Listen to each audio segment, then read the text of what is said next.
About digging inside and figuring out what are the things that control every thought, every feeling and emotion of your life. If you ever wanted to make a change, you wanted to lose weight, you wanted to transform your relationship, you wanted to make a shift financially in your life, and you found yourself making progress but pulling back, or never really even getting started, just being excited about it for a while, talking about it but not really following through, then there's something there, something that affects the way you follow through, something that affects the quality of your life.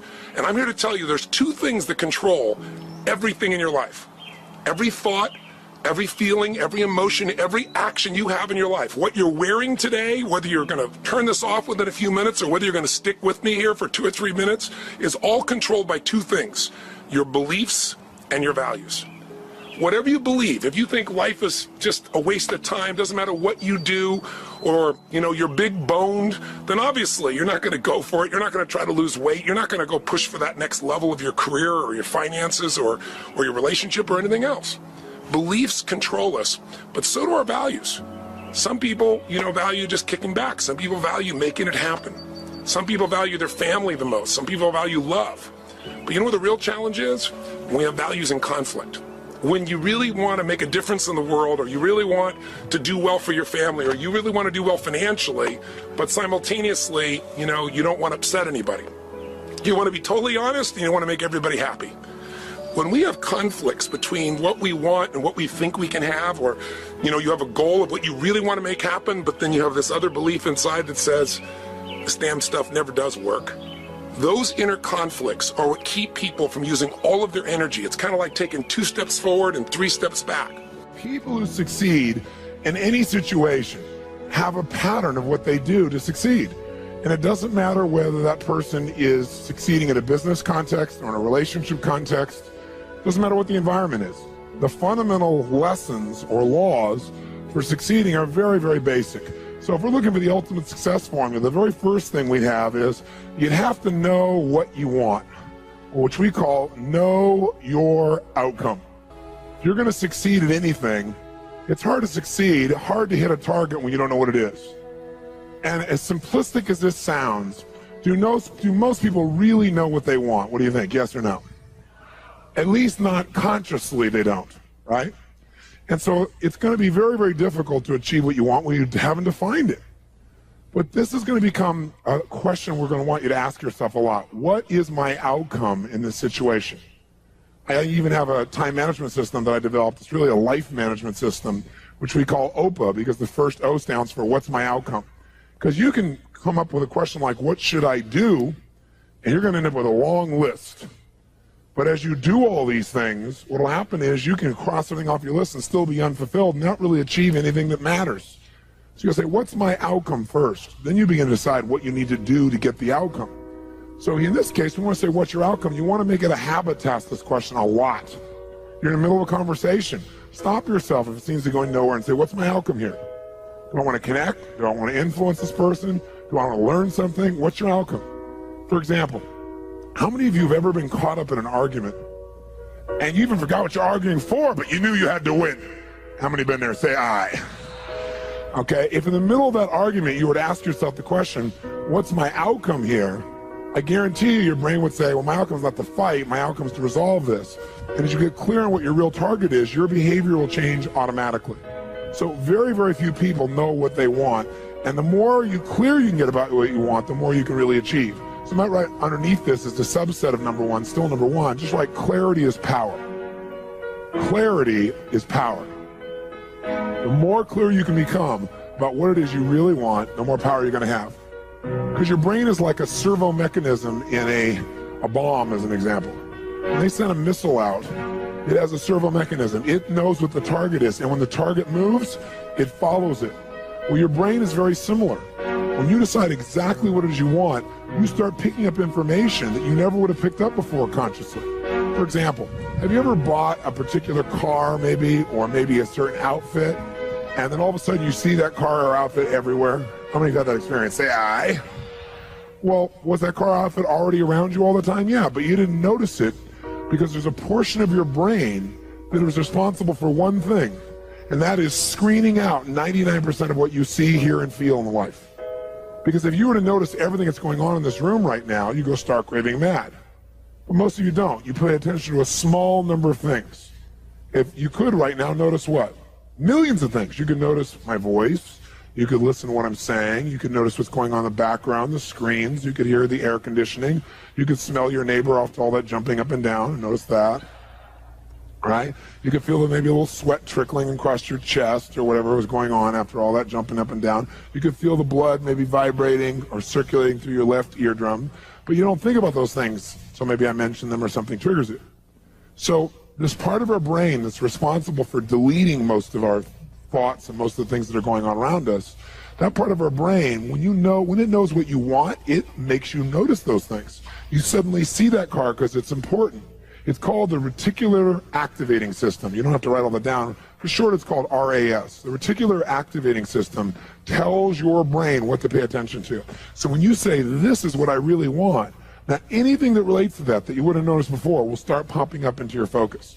And a lot of times people say, it's amazing. I decided this and it was kind of, synchronicity. These things started popping up. Well, these things were probably around you before, but you never noticed them because you hadn't decided your outcome. Now, when you know your outcome, you're ahead of 95% of the population. But that's not enough. The second thing you got to know is a lot of times you know your outcome, but you lose your drive. You want something, but you forget the most important thing, which is know why you want it. Know why you want it. You got to know the purpose.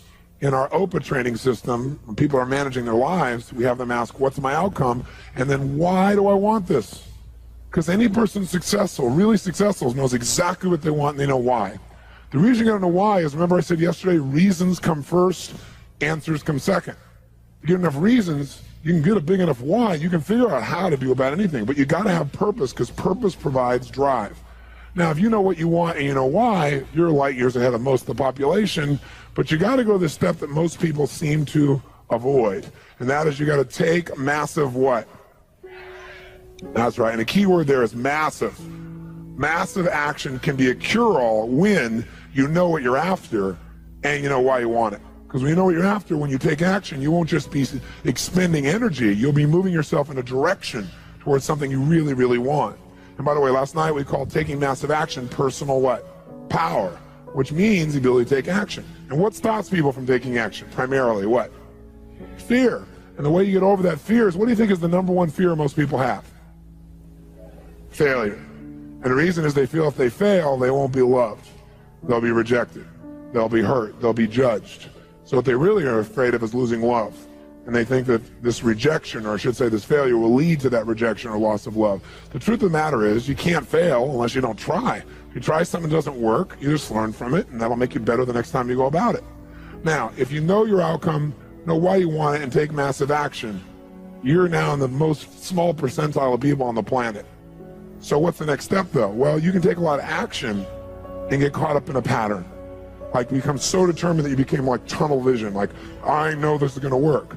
And so you keep running east looking for a sunset with total certainty and a lot of belief, high standards, still doesn't work. So what you have to be able to do to succeed so you don't get caught up in some old pattern is you got to know what you're getting.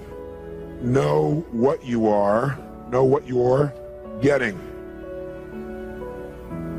The word we use for this, as for short, is we call it sensory acuity.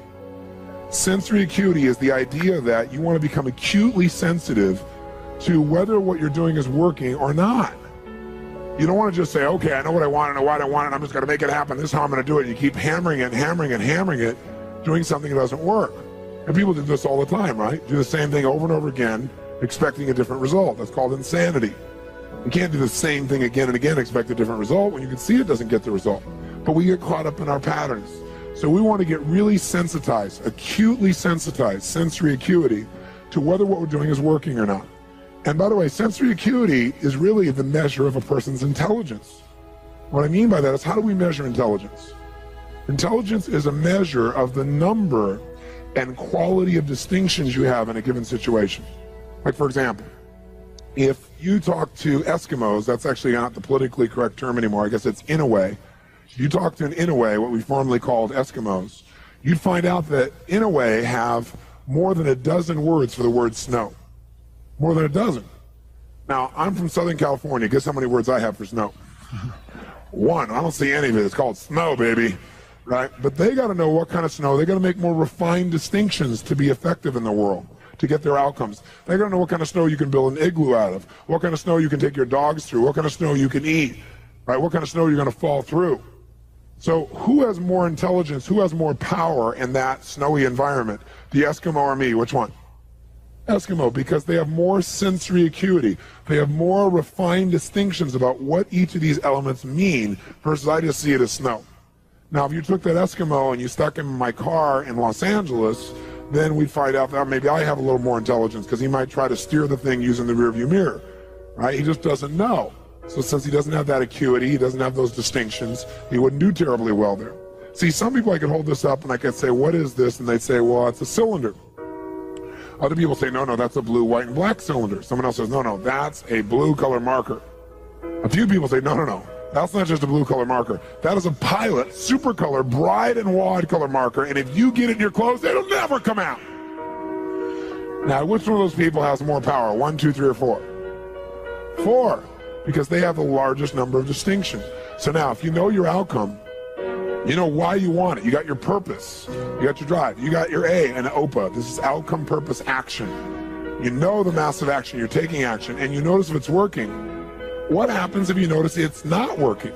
You're taking action, but it's not getting you closer to your outcome. What's the obvious 5th step? The 5th step is change your approach. Change your approach. If what you're doing, your acuity says is not working, change it. Now, what if you change your approach and that's still not working? Then what would you do? What would you do? Come on, what would you do? Change it again. Keep yourself in a peak state. Sit up in your chair. Some of you have gone back into that deep hypnotic state of learning, I can see. And what if you tried that and it didn't work? Then what would you do? What if that doesn't work? What do you do? And what if that doesn't work? What do you do? What if that doesn't work? What do you do? What if after all that it still doesn't work? What do you do? And what if you try that and it doesn't work? How many times? Until you find out what works. Do not say to yourself, I've tried everything. That's bull. If you tried everything, you'd have what you want. Well, I haven't tried everything, but I've tried millions of things. Millions? Number them, name them. Well, maybe tens of thousands. Tens of thousands? Name 1,000. Well, maybe 100. Name 100. Well, maybe I did these 2 things over and over again that don't work.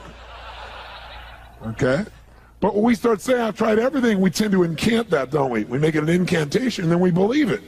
And since we think we tried everything, we just give up. It's garbage, not true. Hey, let me ask you a question. How long would you give your average baby to learn how to walk? Before you shut them off and didn't let them try anymore. What are you, crazy? My kid's going to keep trying until he or she walks. Magic formula. When almost everybody in the whole world walks. Okay? So this is the ultimate success formula. It comes down to knowing what you want, why you want it, taking massive action, know if it's working, and simply changing your approach until you get it. That's it. Anyone who succeeds does this. They may not call it Robbins' ultimate success formula, but I guarantee they did it. Corny example. Thomas Edison, these lights in here. Did this guy know his outcome, yes or no? Yes or no? He was absolutely clear. Without knowing the outcome, he couldn't have built that in a million years. It didn't exist before. He had to decide he wanted to create this result without the use of candles.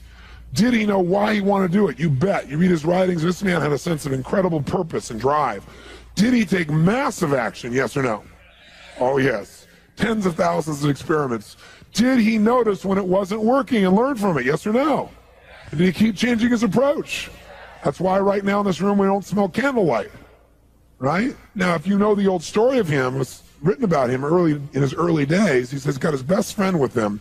He's doing this experiment, and as he's doing it, he creates a small explosion, which shakes the room, scares both of them very, very severely.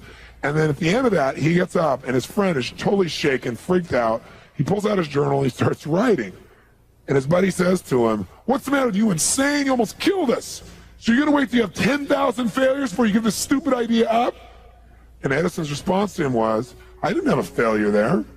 He goes, that's your 9,999th failure. He said, no, it's not. He said, I discovered the 9,999th way not to invent the electric light bulb. But I did discover how to create a small explosion, which may be useful in the future somewhere else. Interesting, right? because he understood what this process was. Hey, did Bruce Springsteen use this? Do you think he just went out and used his gravelly voice and said, hey, baby, born to USA, and everybody went, yeah, you're it, man? Is that what happened? No. What really happened, if you know his story, was that all the agents and people he went to try and book with said, just play the guitar and keep your mouth shut. Your voice is gross sounding. It's gravelly. It's irritating. No one's going to like the stuff. Keep your mouth shut and play the guitar. But he knew what he wanted. He had all the drive you can imagine, knew why he wanted, took massive action, kept changing his approach until he got what he wanted. How about Sly Stallone, Sylvester Stallone, Rocky? Rocky's story is this even, right? But Sly's is too. Sly's a good friend of mine. And when I first met him years ago, he's listening to my tapes and stuff, and he invited me over for dinner. We started talking, and I said, you know, I've heard your story from other people, but I really love to hear it from the horse's mouth. I don't know how much is mythology, you know, urban myth, and how much is true. So he told me his whole story. He said the essence of it, though, was he said he knew his whole life what he wanted to do since he was very, very young. He wanted to be in the movie business, period. I mean, not just TV, movies. And he said why was, for him, it was a chance to have people not only escape, but to inspire people. And by the way, that drive is what made most of his movies, inspire people to what they're capable of, to overcome unbelievable obstacles, because in his own life, he felt like he did that. When he was born, he was pulled out by the forceps. That's why he looked the way he did. That's why he talked the way he did. And he said, so I really want to do that. And he said, I knew why I want to do it, and I wasn't willing to settle for anything else. And he said, what happened was I went out to try and get jobs, and it's not like I went, hey, Adrian, they went, you're a star. It didn't work out real well. They looked at me and said, hey, you're stupid looking. Do something else. You know, what is it talking like this? There's no place for you in that stuff. You're never going to be a star in the movies. You're insane. No one's going to want to listen to somebody who looks dopey and talks out of the side of their mouth, right? And he got no after no after no after no. He said, I was thrown out more than 1,500 times at agents' offices in New York. I said, there aren't 1,500 agents in New York. He said, I know. I've been to them 5, 6, 7, 8, 9 times. He said, remember one guy, I went in there, and I got in there at 4 o'clock, and he wouldn't see me, so I stayed there, and I would not leave. And I stayed overnight. They came back the next morning. I was still sitting there. He said, that's how I got my first job. The guy said, fine, come in here. And he sat down, and he went through this, and he gave me my first movie. I said, oh, really? I thought Rocky was your first movie. He said, no, this other movie, I'd never heard of it. He said, I said, well, what character did you play? He said, well, I was in it for about 20 seconds. I was a thug that somebody beat up. He said, because they made me feel like, you know, people hate your guts. You getting beat up will be a good thing. And he did like 3 movies like that. Never got anything. Kept going out. Rejection, rejection, rejection. So finally he realized it wasn't working.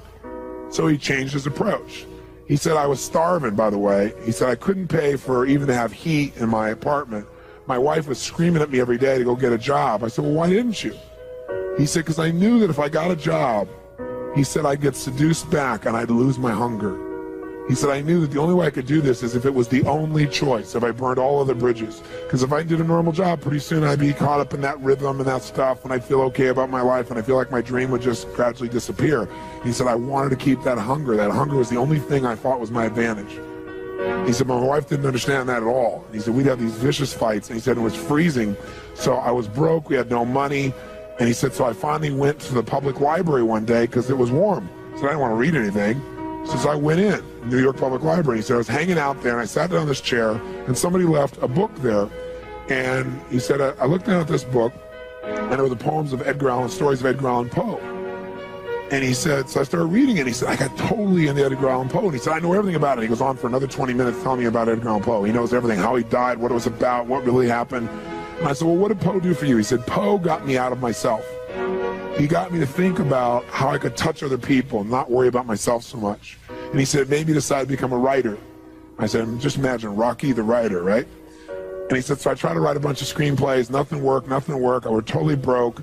He said, I didn't even have $50. And he said, and finally, he said, I sold a script. It was called Paradise Alley. He said, it's a movie I made many years later, but I sold it. And he said, I sold it for $100. He said, but $100 was a ton of money, man. I was so thrilled. I thought, I'm on my way. But it never led to anything. And he said, so finally, he said, I kept going and going and going. He said, finally, we were so broke. He said, I hawked my wife's jewelry. He said, Tony, there's some things in life you should never do. He said, that was basically the end of our relationship. She hated my guts so much. He said, now we were so broke, we had nothing, no food, no money. And he said, the one thing I loved most in the world was my dog. He said, I love my dog because he gave me unconditional love, unlike my wife. And he said, so what happened was, though, we were so broke that to survive, I couldn't even feed my dog. So I went to a liquor store. He said it was the lowest day of my life. And I stood outside the liquor store trying to sell my dog to strangers. He said, I tried to sell my dog for $50. And he said that finally this one guy negotiated with me and bought my dog for me, my best friend on earth, for $25. He said, I walked away from there and I cried. He said, it was the worst thing that ever happened in my life. He said, 2 weeks later, I'm watching a fight between Muhammad Ali and Wepner, this white guy that's getting bludgeoned but just keeps on coming even though he gets the hell beat out of him. And he said, I got an idea. He said, as soon as the fight ended, I started writing. He said, I wrote for 20 straight hours. I did not sleep. I wrote the entire movie in 20 hours straight. Right then. Saw the fight, wrote the movie. Whole thing, done. He said, I was shaking at the end. I was so excited. He said, I really knew, man. I knew what I wanted. I knew why I wanted it. He said, just like you teach that formula. He said, but I said, man, I took the action. Now it's time to deliver. And so he said, I went out and started trying to sell it to agents. And they all would read it, and they'd say, you know, this is predictable. This is stupid. This is sappy. He said, I wrote down all the things they said, and I read them the night of the Oscars when we won. And he said, it was really good, right? The greatest revenge is massive success. And he said, so what happened was, he said, I kept going, trying to sell it, nobody going, I'm broke, I'm starving. He said, finally, I meet these guys, they read it, and they believe in the script, and they love it. And they offer me $125,000 for my script. I said, oh my God, you must have been out of your mind. He said, I was. I said, just one thing though, guys, you got a deal based on one thing. And they said, what's that? He said, I got a star in it. They went, pfft. What are you talking about? You're a writer. I said, no, I'm an actor. I said, no, you're a writer. I said, no, I'm an actor. That is my story, and I'm Rocky. He said, I got to play it. You know, I got to be the head person. I got to be the starring role. And they said, there's no way. We're not going to pay you $125,000, take some no name and stick you in that and throw our money away. We need a star, you know? And they want to have Ryan O'Neal play Rocky, to give you a picture. Can you imagine? That's who they picked, right? And so he said, no way, Ryan O'Neal isn't Rocky, I'm Rocky. Went through this whole thing, right? They finally, they said, well, take it or leave it. He said, I left the room. I said, if that's what you believe, you don't get my script. And he left. Here's a man with no money, none, totally broke, offered $125,000 more money he'd seen in his lifetime. And he walked away because he knew his real what? Knew his real what? And why he wanted it. He was committed to it. So he said they called him a few weeks later, and they came and brought him back. And they offered him $250,000 not to star in his own movie. He turned it down, $250,000. They came back, their final offer was $325,000. They wanted this thing. He said, not without me, and they said no. They finally compromised, and they gave him $35,000 and points in the movie, because they said, if this is going to happen, then you're going to take the risk with us. And the bottom line is, we don't think it'll work, but at least we won't spend a bunch of money on you. And then they only spent $1 million to make Rocky, and it grossed $200 million at the time. I mean, it was done pretty well. But what's interesting about this is, I said, what'd you do? I mean, even $35,000, it's not $250,000. That's a lot of money when you don't have $25. I said, what's the first thing you did? I figured you went out and partied or something. He said, I went to that liquor store for 3 straight days and hoped that the man who had my dog frequented the store. He said, because I want to buy back my dog. I thought that was so cool, right? That was really cool. I said, what happened? He said, third day I was there, this guy walks by, and I see him, and I can't believe it, and there's my dog. And I looked at him, and I said, sir, remember me? And he said, it's been about a month and a half by the time this had all come about. And he said, remember me? You know, I'm the guy who sold you the dog. And I goes, yeah, I love the dog. He said, look, he said, I was so broke, I was starving. He's my best friend. I'm sure you love him too, but I gotta have him black. Please, I beg of you. He said, I'll pay you $100 for the dog. I know you paid me $25, but I'll give you $100. The man said, absolutely not, no way. It's my dog now, you can't buy him back, right? And Sly said, you know, Tony, you say know your outcome? I said, yeah. He said, I knew it. And he said, I kept changing my approach, so I went $500 for the dog. The guy said, absolutely no way. He said, $1,000 for my dog. The guy said, no amount of money on earth is ever going to get this dog for you. I said, what'd you do? He said, I knew my outcome, right? Because he listened to these tapes, kept to him. He said, I decided to take massive action. He said, I got my dog. I just kept changing my approach, so I got it. I said, what'd it cost you? $15,000 and a part in Rocky. The guy's in Rocky.